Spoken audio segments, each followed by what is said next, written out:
다윗은 밖에서는 블레셋 사람들의 위험에 처해 있고 안에서는 사울에게 죽음의 위험에 처해 있어야만 했습니다.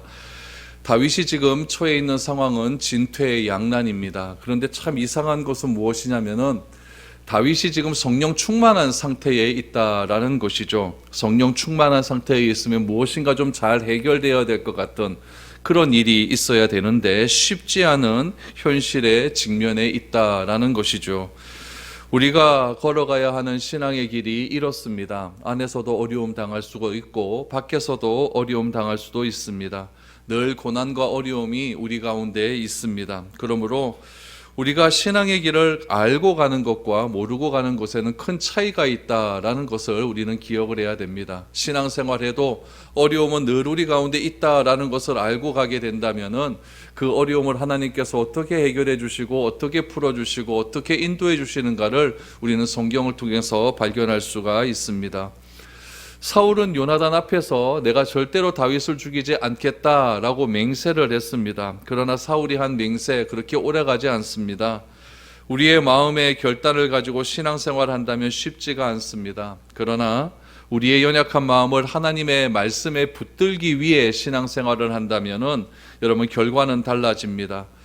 내 마음이 어떻게 말씀에 붙들릴 수 있는가 그것을 여러분 우리가 결단하고 그것을 우리가 생각하는 것이 중요합니다.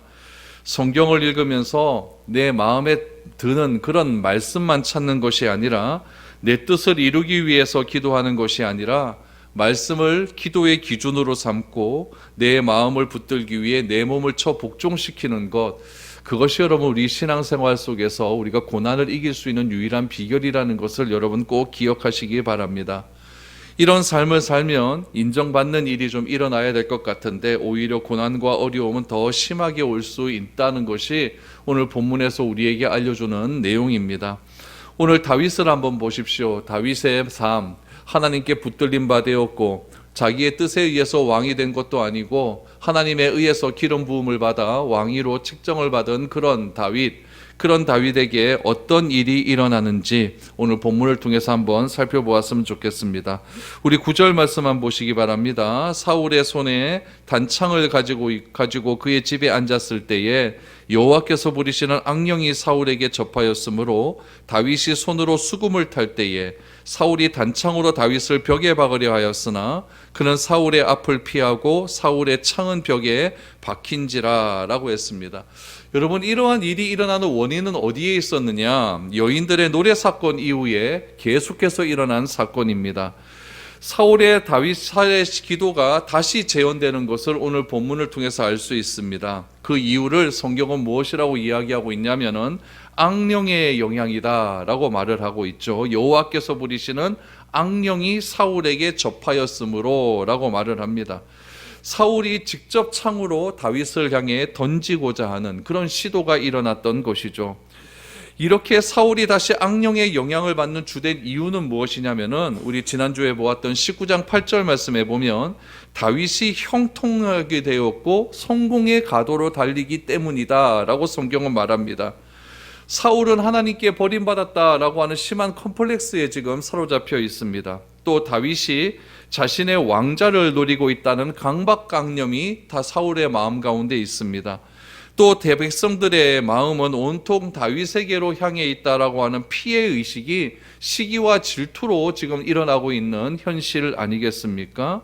그런 것으로 인해 불타오르는 그런 감정을 걷잡을 수 없는 광기적인 행동으로 지금 그렇게 다윗에게 나타나고 있습니다. 결국 컴플렉스, 또 강박관념, 피해의식, 시기와 또 질투 이런 것들이 한 사람을 죽이고자 하는 그런 심한 아주 좋지 않은 행동으로 지금 사울이 다윗에게 나타나고 있다는 것이죠. 이렇게 나타나는 이유를 오늘 9절에서는 무엇이라고 이야기합니까? 하나님께서 악령이 활동하도록 내버려 두셨기 때문이다 라고 그렇게 이야기를 하고 있는 것이죠. 사울은 결국 악령의 노예가 되고 말았다는 사실입니다. 그래서 사울이 어떤 행동을 취하는가 지금 11절 이하에 계속 사울이 다윗을 향한 행동이 전개되고 있습니다. 11절 12절 다시 보시죠. 사울이 전령들을 다윗의 집으로 보내어 그를 지키다가 아침에 그를 죽이도록 하려 한지라. 다윗의 아내 미갈이 다윗에게 말하 이르되 당신이 이 밤에 당신의 생명을 구하지 아니하면 내일에는 죽임을 당하리라 하고 미갈이 다윗을 창에 달아 내림에 그가 피하여 도망하니라 라고 기록하고 있습니다. 사울의 신하들이 지금 어디에 있습니까? 다윗의 집 문 밖에 지키고 있다라는 이야기죠. 그때 사울의 둘째 딸이며 다윗의 아내였던 미갈은 창문으로 다윗을 도망시킵니다. 이처럼 생명을 노리는 자들에 의해서 창문으로 도피한 사건이 성경에 보면 여러 번 나와요. 우리 여호수아 시대 때 보면 여호수아 당시에 여리고의 정탐꾼이 창문으로 피해서 도망간 일이 있지 않습니까? 초대교회 당시에도 사도 바울의 경우에도 사도 바울이 아주 힘들었을 때에 창문으로 도피시키는 그런 장면들이 나옵니다.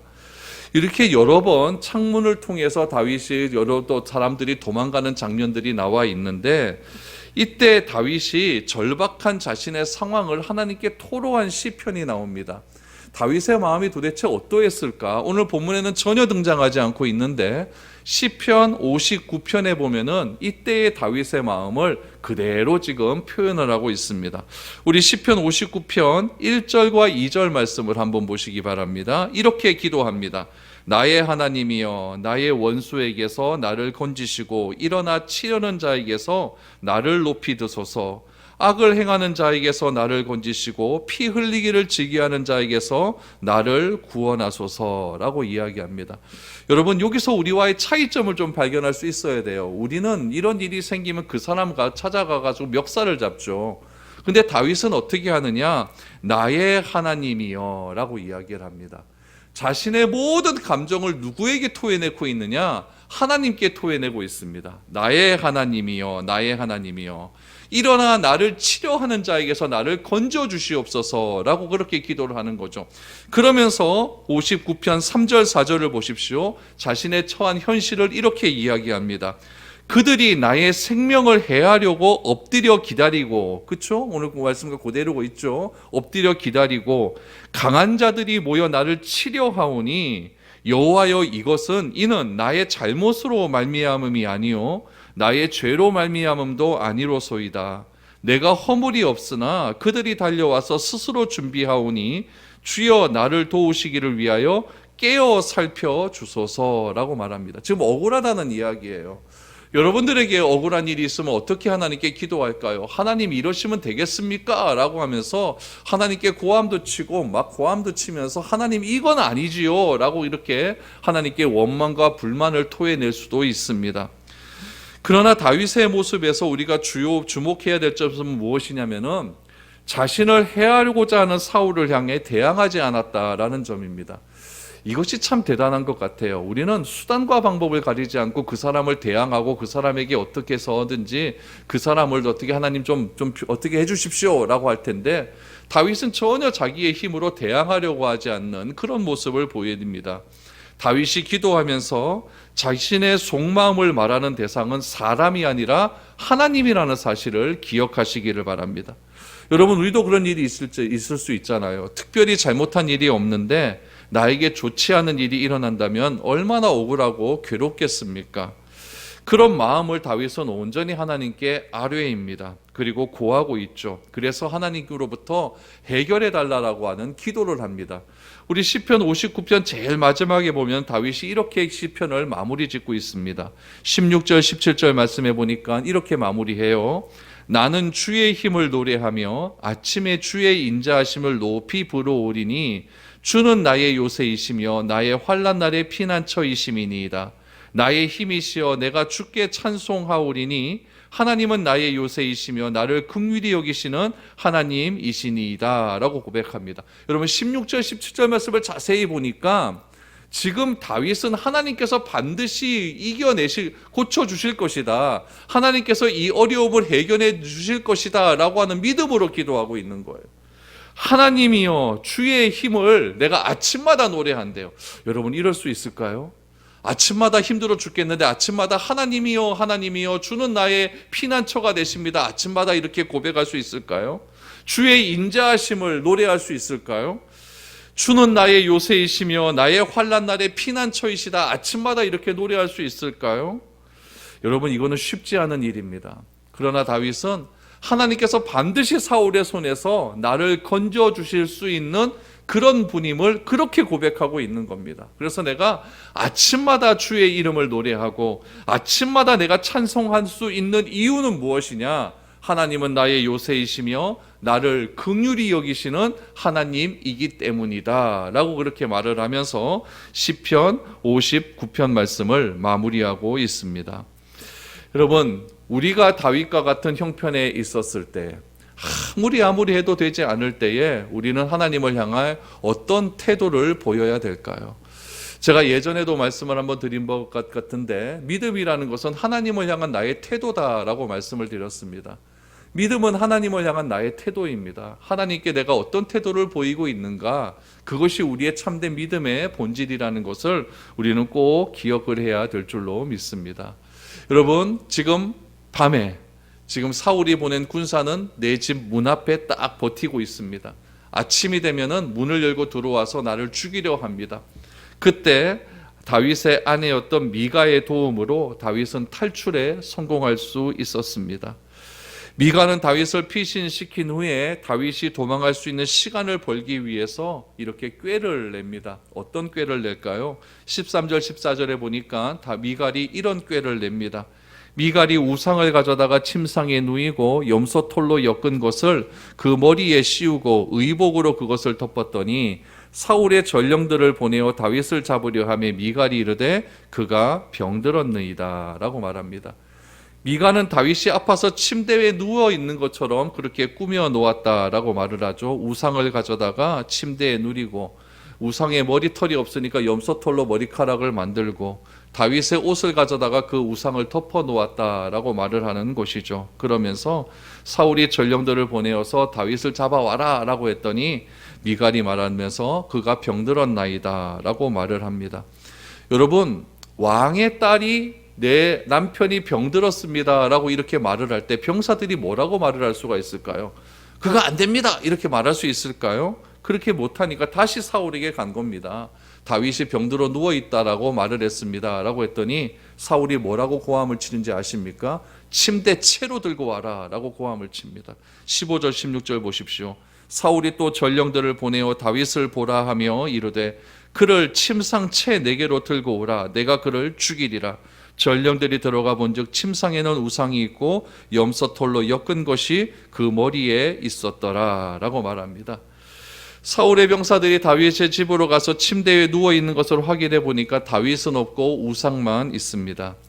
사울이 화가 나서 미갈에게 이야기합니다. 네가 어찌하여 이렇게 이해했느냐라고 했더니 미갈이 거짓말을 치죠. 내 남편이 자신을 도망치게 하지 못하면 나를 죽이겠다고 하는데 내가 어떻게 하겠습니까? 라고 하면서 아버지에게 거짓말을 쳤습니다. 여러분, 우리가 여기서 주목해야 될 단어가 하나 있습니다. 그것은 무엇이냐면은 우상입니다. 우상. 우상이 어떻게 다윗의 집에 들어올 수 있었을까? 우리가 여기에 좀 주목을 해 보아야 됩니다. 이 우상이 도대체 어디에서 나온 것일까요? 여러분, 우상으로 번역된 이 히브리어 단어를 보니까 테라빔이라고 기록되어 있어요. 테라빔. 이 테라빔이라고 하는 것은 여러분 우리 성경에도 보면은 이렇게 한글로 번역이 되어 나와 있는데 드라빔이라고 번역이 되어 있습니다. 드라빔 많이 들어봤죠? 야곱의 아내였던 라헬이 아버지 라반의 집에서 도망칠 때 드라빔을 가지고 도망치지 않았습니까? 구약 성경에 보면은 우상으로 번역된 히브리어 단어가 7가지가 나옵니다. 그 7개 중에 하나가 테라빔, 드라빔이라고 하는 단어입니다. 이 드라빔이라고 하는 뜻이 어디에서 파생된 단어냐면은 편안히 살다라고 하는 단어에서 파생된 단어가 드라빔이라고 하는 말입니다. 그럼 여러분이 드라빔이 말하고자 하는 의미를 알겠죠? 이 드라빔이라고 하는 것을 우리 집에 갖다 놓으면은 어떻게 될까요? 집이 편안해질 수 있다라고 하는 의미가 담겨져 있는 거예요. 그래서 그 중동 지역 사람은 이 드라빔이라고 하는 우상이 집안마다 집마다 하나씩 다 가지고 있었던 것으로서 수호신이라고 하는 이야기죠. 모양은 어떻게 생겼냐면요, 인간의 형상을 담은 반신상입니다. 그러니까 다리는 없고 상반신만 있는 것이죠. 나무나 은으로 만들어요. 돈 없는 집은 나무로 만들고 돈이 좀 있는 집은 은으로 만듭니다.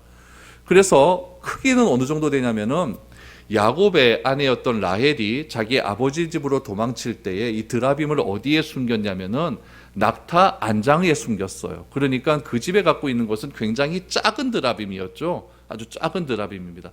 그러니까 낙타 안장이면은 여러분 뭐 커다랗게 못 숨기잖아요. 작은 드라빔이니까 안장에 숨겼고, 오늘 다윗의 집에 있는 드라빔은 어느 정도 되는 크기였을까요? 이건 사람 몸만한 거예요. 몸만하기 때문에 침대 위에 드라빔 우상을 딱 눕혀놓고 머리에는 염소털을 씌우고 몸에는 다윗의 옷을 입혀놓으니까 꼭 사람이 누워있는 것 같잖아요.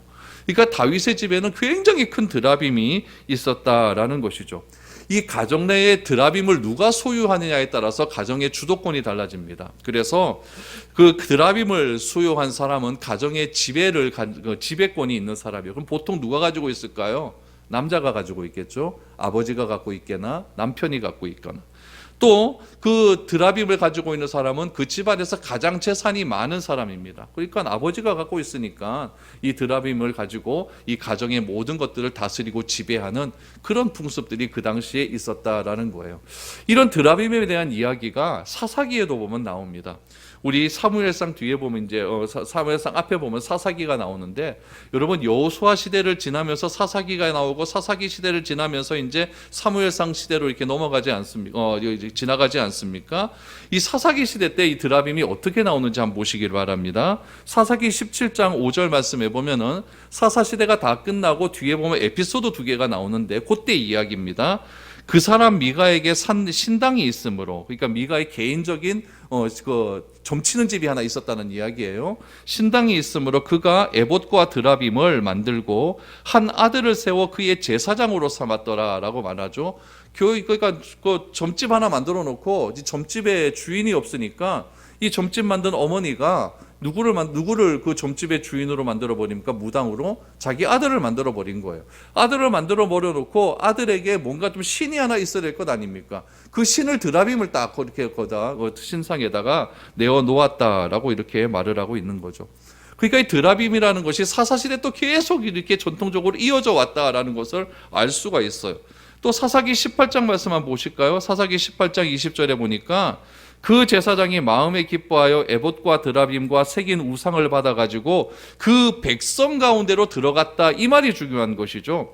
제사장이 우상을 거부하지 않는 거예요. 하나님의 제사장이 우상을 거부하지 않고 그것을 그대로 내가 가지고 오는 거예요. 이것이 그 당시의 실상이었다는 이야기죠. 여러분, 미갈이 다윗으로 변장시킨 드라빔이 어떤 영향력을 끼쳤는가가 굉장히 중요합니다. 사사 시대에는 제사장이 드라빔을 마음에 두고 기뻐합니다. 마음에 두고 기뻐하면서 제사장이 하나님께 예배드려야 될 제사장이 그 드라빔을 마음에 두고 기뻐하면서 그것을 백성들에게 가져다 놓고 백성들과 함께 기뻐했다는 이야기예요. 그러니까 우상이 굉장히 판을 치는 그런 시대였다라는 이야기죠. 미갈이 다윗의 아내가 되었다고 한다면 다윗은 하나님의 사람이었고 하나님의 신에 충만한 사람 곁에 있었다고 한다면 미갈이 아버지 집에 있었던 사울 집에 있었던 그 우상을 시집 올 때 가지고 왔다고 한다면 그것을 버렸어야 하는 것이 정상입니다. 근데 미갈은 여전히 그 드라빔이라고 하는 우상을 다윗 몰래 가지고 있었다는 이야기죠. 다윗의 아내가 되었음에도 하나님을 믿는 신앙에서 떠나 우상 숭배하는 그런 미갈이었다는 이야기죠. 미갈의 후에 최후가 어떻게 됩니까? 훗날 다윗이 법궤를 예루살렘으로 가지고 오지 않습니까? 가지고 왔었을 때 다윗이 너무너무 기뻐서 춤을 추다가 바지가 내려갔어요. 그걸 보고 미갈이 어떠했습니까? 조롱하지 않았습니까? 왕 체면에 뭐 하는 짓입니까? 이렇게 말 한마디 하지 않습니까? 그러다가 결국 성경에 보니까 죽는 날까지 아들이 없었다라고 말을 합니다. 다윗과 결국 황혼 이혼을 해버린 거죠. 다시는 그 집에 들어가지 않았다는 이야기죠. 여러분, 성경이 사람을 평가하는 기준은 딱 한 가지입니다. 하나님을 어떤 분으로 모시고 있느냐, 하나님을 어떤 태도로 내가 받아들이고 있느냐, 이것이 성경이 평가하는 사람의 기준입니다. 그 기준이 의인과 악인을 구별하는 판단입니다. 그래서 잠언 31장 30절 말씀에 보니까 현숙한 여인을 이렇게 이야기하고 있죠. 고운 것도 거짓되고 아름다운 것도 헛되나. 이야, 이거 참 심각해요. 고운 것도 거짓되고 아름다운 것도 헛되나 오직 여호와를 경외하는 여자는 칭찬을 받을 것이라 라고 이야기합니다. 오늘날 우리의 기준과는 너무 다르다는 것을 우리는 알게 되는 것이죠. 여호와 하나님을 경외하는 삶이 그래서 중요하다라는 것입니다. 그럴 때에 우리에게 하나님께서 주시는 것은 무엇이냐면 칭찬과 명성이다라는 이야기죠. 여러분, 다윗이 아내 미갈이 시간이 벌어준 덕분에 다윗은 일단은 도망가기는 도망갔습니다. 도망갔지만은 여러분, 이것이 결과가 중요한 것이 아니라 미갈이 다윗과 결혼해서도 우상을 버리지 않은 삶을 살고 있었다. 이것을 우리가 잘 기억하고 있어야 됩니다. 여러분, 그러면 우리가 이렇게 생각할 수 있어요. 결국은 다윗이 도망간 것 미갈이 가지고 있는 우상 때문에 그런 것이 아니냐. 여러분, 그렇게 생각하면 안 돼요. 하나님이 택한 사람은 결단코 여러분 하나님께서 버리지 않습니다. 무슨 수단과 방법을 가리지 않고 다윗은 하나님께서 생명을 보존해 주신다는 이야기예요. 이렇게 말하는 사람이 뭐냐면 가룟 유다 때문에 예수님 십자가 진 것 아닙니까? 이렇게 말하는 것과 똑같아요. 가룟 유다가 없어도 예수님은 어떤 방법을 써서든지 십자가에 달리게 되어 있어요. 그런데 가룟 유다가 그 사이에 엄하게 지금 끼어들어서 그렇다는 이야기죠. 오늘 본문도 똑같습니다. 다윗은 어떻게 해서든지 사무엘이 있는 라마로 도피를 하게 됩니다. 18절 보세요. 다윗이 도피하여 라마로 가서 사무엘에게로 나아가서 사울이 자기에게 행한 일을 다 전하였고 다윗과 사무엘이 나요스로 가서 살았더라. 여러분, 이게 참 중요한 말씀이에요. 18절이요. 왜 중요하냐면은 여러분, 우리가 보통 도망갈 때는요, 누구에게 도망가냐면 믿을 만한 사람한테 도망갑니다. 그리고 가까운 사람에게 가죠. 내가 부도당했다 그러면은 돈 많은 사람에게 가서 좀 도와달라고 이렇게 이야기를 합니다. 그런데 다윗이 누구에게 갔느냐? 집으로 가지 않았어요. 베들레헴으로 가지 않고 자신을 환영해 줄 수 있는 군사들이 있는 곳으로 가지 않았어요. 그리고 다윗은 어디에게로 가느냐? 사무엘에게로 갑니다. 여기서 18절에 보니까 도피하여 라마로 갔다라고 이야기를 하고 다윗과 사무엘이 라요스로 가서 살았다라고 이야기하는데, 라마는 뭐냐면 지역의 이름이에요. 라마 지역에 있는 도시가 나요스입니다. 이렇게 기억을 하셔야 돼요. 그러니까 라마라고 하는 큰 지역에 있는 도시 나요스에 가서 살았다라고 말을 합니다. 사무엘이 있는 라마로 가가지고 사무엘과 함께 나요스에 가서 살았다라는 이야기예요. 이 나요스이라고 하는 뜻이 무슨 뜻이냐면은 여러분, 흩어지다, 안정되지 못하다, 이런 뜻을 가지고 있거든요. 그러니까 나요스이라고 하는 곳은 어떤 지역이냐면 목자들의 집을 나요스라고 합니다. 목자들은 보면 여러분, 풀을 따라서 이게 돌아다니지 않습니까? 안정된 거처가 없어요. 그러니까 이 나요스라고 하는 곳은 다윗에게는 굉장히 익숙한 곳입니다. 왜냐하면 어린 시절 목동이었기 때문에 이렇게 나요스과 같은 지역에서 늘 언제나 살고 있었거든요. 그래서 다윗이 아주 편하게 지낼 수 있는 나요스에 가서 그렇게 살았습니다. 결국 사무엘과 같이 갔다라고 하는 것은 하나님께 피했다라고 하는 의미겠죠. 시편 59편에서 하나님이여 나를 도우소서, 하나님 나를 구원하소서라고 해놓고 자기가 의지할 수 있는 대상이 사람에게로 갔다면 다윗의 기도가 다 이거 헛된 기도 아니겠습니까? 그 다윗이 노래한 그거대로 다윗은 하나님께로 피하게 됩니다. 하나님은 반석이시고 요새이기 때문에 그렇게 피했다는 것이죠. 그런데 이 라마나요스에 다윗이 있다라고 하는 소식이 누구에게 들릴까요? 사울에게 들리는 거예요. 그래서 라마나요스에게 다윗이 있습니다라고 하는 소식을 사울이 듣자마자 또 군대를 파견합니다. 파견을 했는데 다윗을 체포하러 간 사람들이 체포를 하지 못하고 예언을 하기 시작을 합니다. 예언을 몇 번을 했느냐? 3번을 해요. 여러분, 하나님의 용에 의해서 예언을 하는데 굉장히 신기한 일이 일어나는 거예요. 갔더니 예언을 해서 다시 집으로 사울에게 돌아오고, 또 예언을 해서 다시 사울에게 돌아가고, 3번째로 보냈더니 또 예언을 하고 사울에게 돌아갑니다. 그러자 이번에는 사울이 어떻게 하느냐? 자기가 직접 갑니다. 직접 간 내용들이 23절, 24절입니다. 사울이 라마나요스로 가니라 하나님의 영이 그에게도 임하시니 그가 라마나요스에 이르기까지 걸어가며 예언을 하였으며 그가 또 그의 옷을 벗고 사무엘 앞에서 예언을 하며 하루 밤낮을 벗은 몸으로 누웠더라. 그러므로 속담에 이르기를 사울도 선지자 중에 있느냐 하니라 라고 말합니다.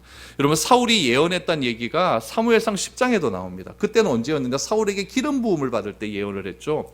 그때 사람들이 무엇이라고 했냐면은 사울도 선지자 중에 있느냐라고 했어요. 그때 그 속담은 사울을 칭송하기 위한 속담이에요. 야, 사울이 진짜 예언을 한대. 진짜 하나님에 감동되었나 봐. 이런 식의 속담이었는데 오늘 24절에는 사울도 선지자 중에 있느냐? 이것은 사울을 비꼬는 식의 말입니다. 평가입니다. 그럼 왜 그랬을까? 왜 그랬을까? 여러분, 하나님께서 예언의 영을 주신 것은 맞습니다. 맞는데 이 결과가 이 형태가 중요한 것이죠. 여러분 23절, 24절에 보니까 사울이 사무엘 앞에서 옷을 벗어버려요. 옷을 벗어버리는데 여러분 22절 말씀에 보면 세구라고 하는 지역이 있어요. 세구에서 사무엘이 있는 라마라요까지 옷을 벗은 채로 가서 예언을 합니다. 여러분 그 당시에 옷을 벗었다라고 하는 건 가장 수치스러운 일이거든요. 하루 반나절을 옷을 벗은 채로 그렇게 예언을 하고 있다는 이야기죠. 이 시간 동안 다윗은 또 다른 곳으로 도망을 가게 됩니다. 여러분 여기서 우리가 알 수 있는 사실 하나가 있어요. 사무엘이 처음으로 예언을 했었을 때는 하나님의 은혜를 경험한 뒤에 예언을 합니다. 그런데 지금은 하나님의 은혜가 임했을 때요, 임하지 않을 때요, 다 떠나간 뒤에요. 떠나간 뒤에 오는 은사, 은혜가 없이 오는 은사는 오히려 부끄러운 치부를 드러내고 만다는 것을 꼭 기억하시기를 바랍니다. 여러분 우리가 필요한 것은 은사가 아니라 은혜가 필요한 거예요. 하나님께서 하나님의 일을 하기 위해서 선택된 사람에게는 반드시 은사를 주십니다. 은사를 주시는데 순서가 중요해요. 은사를 먼저 주시는 것이 아니라 은혜를 주신 뒤에 은사를 주시는 거예요. 그래야만 그 은사를 절제할 수 있는 능력이 생기는 것이고 자제할 수 있는 능력이 생기는 것이고 사람과 하나님을 위해서 사용할 수가 있는 거예요.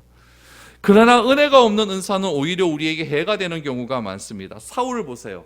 사울은 이 일대로 인하여서 요나단과의 관계도 벌거벗은 관계가 됩니다. 요나단을 볼 수가 있을까요? 또 누구와의 관계가 벌거벗은 관계가 될까요? 자신의 딸이었던 미갈과의 관계도 이제 끝난 거예요. 또 누구와의 관계도 벌거벗은 관계가 될까요? 사무엘과 관계도 벌써 끝났죠. 사무엘은 그때 사울이 내가 다시는 죽을 때까지 사울을 보지 않겠다라고 결단을 했어요. 근데 지금 본 거는 뭡니까? 이거는요, 사무엘 자체가 아니죠. 인격이 없는 사람 아닙니까? 사무엘이 완전히 옷을 벗은 채로 이상한 소리를 막 짓거리고 다니고 있는 거죠. 왕의 권위마저 벌거벗긴 치욕을 맛보게 되는 거예요. 여러분, 세상의 권력이 영원한 것 같지만 하나님의 뜻에 맞지 않는 권력은 어느 순간 자신의 치부가 다 드러나고 마는 거예요. 높은 권력에 있는 사람 보십시오. 그 권력에 떨어지는 순간 다 감옥 가지 않습니까? 하나님은요, 요나단과 미가를 통해서 다윗을 보호하십니다. 하나님은 다윗의 머리에 기름을 부었던 사무엘을 통해서 다윗을 지키시고 보호하고 계시는 거예요. 그리고는 다윗을 죽이려고 했던 자들의 실상이 그대로 드러나게 만들어버립니다. 벌거벗어서 치부가 다 드러나게 만들어버리는 거죠. 여기서 알 수 있는 사실이 무엇입니까? 하나님은 생명의 주관자라는 이야기예요. 궁극적으로 시편에서 고백한 다윗의 기도는 이렇게 이루어져 가는 겁니다. 그러면 사울이 다윗을 죽이는 것을 끝냈을까요? 계속해서 공격해 들어옵니다. 계속해서 들어오지만 그때마다 다윗의 위대함은 어떻게 드러나냐면 시편에서 그대로 드러나요. 자신의 감정을 그대로 하나님께 고백합니다. 여러분, 세상의 불의함은 하나님 앞에서 언젠가는 다 드러나게 될 겁니다. 우리가 두려워해야 될 것은 세상의 권력이 아니라 하나님의 권세를 두려워해야 됩니다. 하나님께서 다윗을 죽음의 칼날에서 지켜주신 것처럼 택하신 하나님의 백성은 반드시 하나님께서 수단과 방법을 가리지 않고 지키시고 보호하시고 보존하신다는 사실을 꼭 기억하시기를 바랍니다. 그래서 오늘 우리 교회가 보존되는 것이고 여러분들의 집이 보존되는 것이고 여러분들 한 사람 한 사람이 다 보존되어 오늘에 이를 수가 있는 것입니다. 오늘 우리 시간 고백했으면 좋겠습니다. 하나님은 나의 피난처시며 하나님은 나의 요새시며 하나님은 나의 힘이라고 고백한 그 다윗의 고백이 우리의 고백이 되었으면 좋겠습니다. 그래서 올 2023년 우리 하나님께 다 피하시고 하나님이 나의 힘이라고 하는 그런 믿음의 고백이 우리 가운데 넘쳐남을 통해서 하나님의 보호하심 속에서 하루하루를 살아갈 수 있는 저와 여러분들이 다 될 수 있기를 축복드립니다.